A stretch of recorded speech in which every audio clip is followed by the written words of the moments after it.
الحمدللہ والصلاة والسلام علی رسول اللہ وعلی آلہ واصحابہ ومن تبعہم بإحسان الی یوم الدین۔ سامعین کرام، یہ حقیقت ہے کہ الحب للہ والبغض فی اللہ۔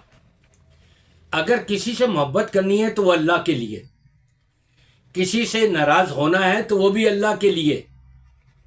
نماز نہیں پڑھتا، اس کو تلقین کرتے رہتے ہیں، شراب پیتا رہتا ہے، مانتا نہیں ہے، اب اس سے ناراض ہو رہے ہیں، بغض رکھ رہے ہیں اس بنا پر کہ یہ اللہ رسول کی نافرمانی کر رہا ہے اور باز نہیں آتا۔ ذات کے لیے نہیں، منع کر دیا ذات کے لیے۔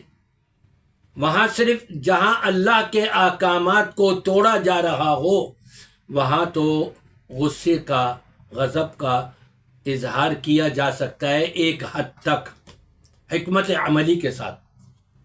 لیکن اپنی ذات کی منع، اس نے مجھے گالی دی تھی، اس نے میری غیبت کری تھی، اس نے یہ کیا تھا، میں تو اس سے مرتے دم تک بھی نہ بولوں، نہیں، شریعت اس چیز کی اجازت نہیں دیتی۔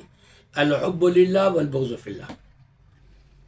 نبی پاک صلی اللہ علیہ وسلم، آپ کے پاس کافر لوگ بھی آتے، یہودی بھی آتے، عیسائی بھی آتے، آپ نے کبھی یہ نہیں کہا نکالو ان کو یہاں سے، یہ کیوں آئے میرے سامنے، میرے پاس کیوں آ رہے ہیں، یہ یہاں مت آنے دو ان کو، نہیں، ایسا نہیں۔ بلکہ آپ نے ان کو بھی اسلام کی دعوت دی، جو خرابی ان کے اندر دیکھی اس کو دور کرنے کی کوشش کری آپ نے بھی۔ ایک اور واقعہ، حضرت اسماء بنت ابی بکر رضی اللہ تعالی عنہا مدینہ طیبہ میں جب ان کی والدہ مکے سے آئیں اور وہ کافرہ تھیں، ان کی والدہ ابھی مسلمان نہیں ہوئی تھیں، کافرہ تھیں، آ کر کے نبی کریم صلی اللہ علیہ وسلم سے کہنے لگیں کہ میری ماں جو کافرہ ہیں مکے سے آئی ہیں، کیا میں ان کے ساتھ کچھ سلوک کر سکتی ہوں؟ وہ چاہتی ہیں کہ میں ان کے ساتھ کچھ سلوک کروں۔ آپ نے فرمایا کہ ہاں ضرور کرو۔ کافرہ ماں آئی ہے لیکن پھر بھی اللہ کے رسول صلی اللہ علیہ وسلم نے ان کے ساتھ حسن سلوک کا بتایا ہے۔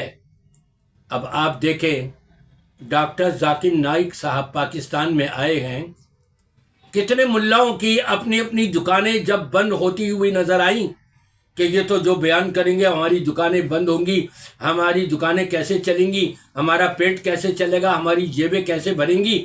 وہ شور مچانا شروع کر دیا، چیخنا شروع کر دیا، ان کو مت آنے دو جی، اور یہ تو فسادی اور فلانا ہے، ڈھمکا ہے۔ کون؟ وہ اسلام کا داعی کہ اس دور کے اندر اس کے برابر کے پلڑے کا کوئی ہمیں نظر نہیں آتا، جو اس نے غیر مسلموں کو، جو مسلمان نہیں ہیں، ان غیر مسلموں کو لاکھوں کی تعداد میں مسلمان کیا ہے اللہ کے فضل و کرم سے، اور اس کے اوپر سیخ پاک ہو رہے ہیں۔ کون؟ کلمہ پڑھ لینے والے، اللہ سے مانگنے کے بجائے مزاروں اور خانقاہوں میں جو مدفون ہیں ان سے مانگنے والے، اللہ کو چھوڑ کر شرک اور بدعات اور کفریات اور فسق و فجور کے اندر ملوث۔ انا للہ و انا الیہ راجعون۔ اپنی اصلاح کرنے کے بجائے اور خرابہ پیدا کر رہے ہیں، فتنہ برپا کرنا چاہ رہے ہیں کہ نہیں جی ان کو تو مت آنے دو، ان کی تو بات ہی نہ سنو، یہ تو ایسے اور ویسے ہیں۔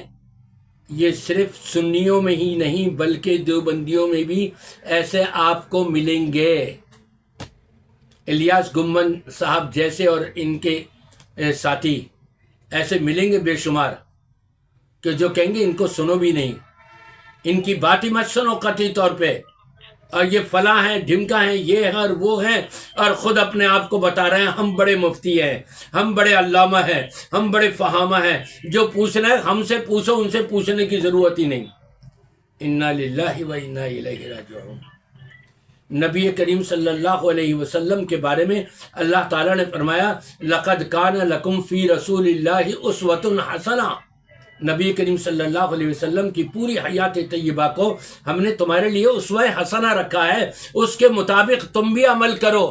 نبی کے پاس کوئی کافر بھی آتا تو آپ اس کو اس طرح سے انکار نہیں کرتے اور پھیرتے نہیں، اس کی بھی سنتے اور اپنی بھی سناتے کہ جائے کہ ایک مسلمان آ رہا ہے، اس کو دعوت دی گئی ہے اور ایک بہت بڑا داعی ہے عالم اسلام میں مشہور، لیکن ہماری چونکہ دکان بند ہوتی ہوئی نظر آ رہی ہے اس لیے ہم سیخ پا ہو گئے۔ اللہ کو کیا جواب دیں گے یہ ملا؟ یہ اپنے آپ کو علماء کہلانے والے، مفتی کہلانے والے روز قیامت کیا جواب دیں گے؟ پھر جنت ہوگی یا جہنم ہوگی؟ خود ہی سوچ لیں کہ کون سا راستہ اپنا رہے ہیں، اختیار کر رہے ہیں، اور کون سا راستہ ان کو اپنانا چاہیے اور اختیار کرنا چاہیے۔